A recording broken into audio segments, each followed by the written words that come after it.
one and all, is my view of My Hero Academia Vigilantes Chapter 124, Something to Say. And what do you know? Koichi's alive! Yay! I mean, it was certainly touch and go. Six broke a lot of his bones and blew up right in front of him, but somehow, someway, Koichi managed not to die. Good for him! So now he can get yelled at by the police, because, yeah, let's not forget, Koichi broke a lot of laws. So very, very many laws. I mean, he literally spent like a week on the run from the police, and then got into a giant kaiju battle in the middle of the streets. That's illegal. That is so overwhelmingly illegal. And as the detective points out, Koichi is kind of to blame for so much of the neighborhood being destroyed. I mean, yes, Koichi saved the detective, saved Pop from Six by, going back into the battle by luring him away from the hospital. But if he hadn't have done that, then Six wouldn't have turned into a giant monster and destroyed everything. I mean, you could say, it worked out for the best, some buildings were destroyed, but nobody died, but that was not a guarantee. If the heroes hadn't shown up when they did, a lot of people would have died. Bestinus got there just as the helicopter was going to crash. All Might got there just as all the Nomus were about to blow up. So, yeah, if the heroes had been any later, then Koichi's actions would have led to an unprecedented number of deaths. So basically, he got lucky, and if things had gone any differently, he'd be going to jail for the rest of his life. But because there were no civilian casualties, Koichi could probably walk away with just, a slap on the wrist, like 1 or 5 years in jail. I mean, like I said, he broke a lot of laws. But thankfully, at that exact moment, Captain Celebrity arrives, and the true hero, Makoto. Oh, I love these two. I absolutely freaking love these two. I also love how Captain Celebrity is basically talking down to the detective until he realizes, oh, wait a minute, you're Makoto's brother? It's an honor to meet you, sir. That is how overwhelmingly terrified Captain Celebrity is of his own manager. He talked down to a police detective until he realized, oh, you're the brother of a manager. Good day, sir. It's nice to meet you, sir. I'm sorry if I say anything rude, sir. I love it. I love it. She is a truly, truly terrifying force.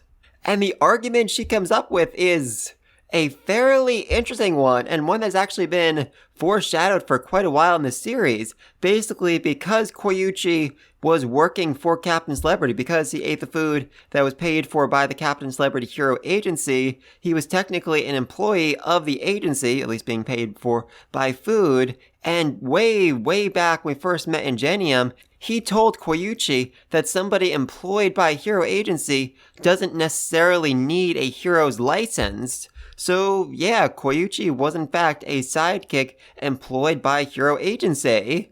Everything's solved! I mean, it gets a little bit tricky when you realize that Captain Celebrity was not only in town, but not in the country when all this went down, so yeah, that kind of puts a big hole in that defense. But then again, there's also the fact that this is an American hero agency, and if Japan said, well, he's not a real sidekick, that would basically be an insult to America and to America's heroes, and I don't think Japan wants to take off America. So yes, that would in fact cause an international incident, and it would make a lot more sense for everyone just to swipe this all under the rug and say, alright, he was a sidekick, moving on, let's move on. I love it, I love it.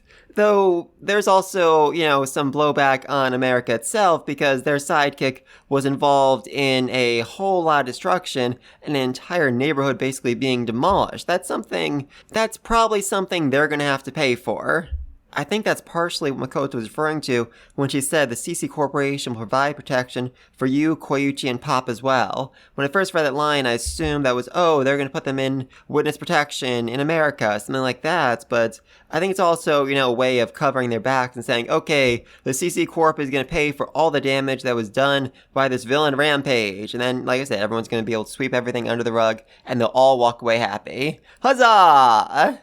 And there is in fact quite a bit of evidence to show that Koichi was in fact a sidekick for Captain Celebrity back when he was in Japan. I mean, there were plenty of times where they fought together, where they dealt with villains together, most notably at the Sky Egg, where there were a lot of witnesses, so calling him a sidekick is not that much of a stretch. Good for them, and honestly, just some really good foreshadowing all throughout the series. I mean, this was first hinted at way back when Ingenium was first introduced as a character, at least in the spinoff. He said, oh, if you work for me, you don't actually need a hero license. And here we have Koichi officially becoming a sidekick, even though he doesn't have a hero license. Like I said, some very impressive foreshadowing.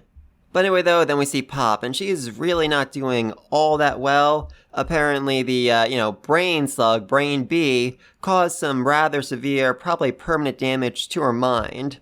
Though I'm not really sure how much we see that this chapter, and how much of it's just, her being really depressed for almost getting Koichi killed. I mean, this is all kind of her fault. If she hadn't been tricked, if she hadn't been trapped, if she hadn't been brainwashed, then Koichi wouldn't be in the hospital with a bunch of broken bones. So I think she's feeling, very upset about that. Especially when Koichi says, I won't be wearing these things anymore, but it'll make for a great keepsake. Him basically saying, I'm retiring, I'm quitting, I'm done with my vigilantism. I think she really blamed herself for that. Blamed herself for basically forcing him to quit the thing he loves so much. So yeah, a lot of mental trauma there. And it certainly doesn't help that she finally works up the courage to give Koichi back his hoodie, and he still doesn't realize. He still hasn't figured out, wait a second. This is the hoodie I gave to that little boy all those years ago. Why would you just happen to have that same hoodie? I mean, he's an idiot. He is obviously an overwhelming idiot who does not understand subtlety. And I'm actually a bit worried now that he's never going to realize exactly where that hoodie came from. That'd be honestly disappointing. That'd be really disappointing if at no point Pop explained, you were in fact my hero. You're the one who saved me all those years ago. I would so want to see that. I so badly want to see that. And it looks like Pop, too, was regretting not being able to, speak out loud, say what she really wanted. So once she leaves the room, she jumps up from the wheelchair and races off to see Koichi one more time to say the words she wanted to say. Thank you as always. Sorry about everything I did. You're my hero just the way you are. And I always will. And then Koichi's putting on the hoodie, which I love it. Seriously. It has not been 30 seconds. She literally just walked out of the room less than a minute ago, and you're already wearing the hoodie. You're already back in vigilante mode. Oh god, you're an idiot. You're an absolute and complete idiot. And, his line, I just couldn't help myself. That is so him. That so overwhelmingly perfectly sums up who Koichi is. He can't help himself. He is and will always be a hero.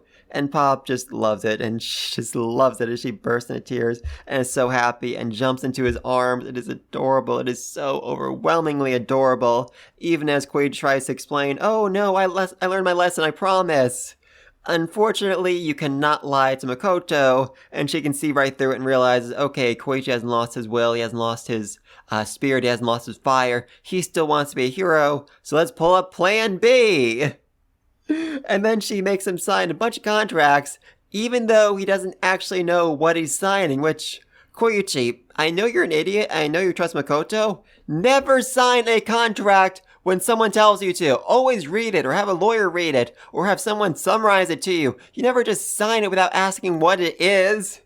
Oh, you're an idiot, but, that's what everyone loves about him, and as Captain Celebrity says, Koichi is always one to go with the flow.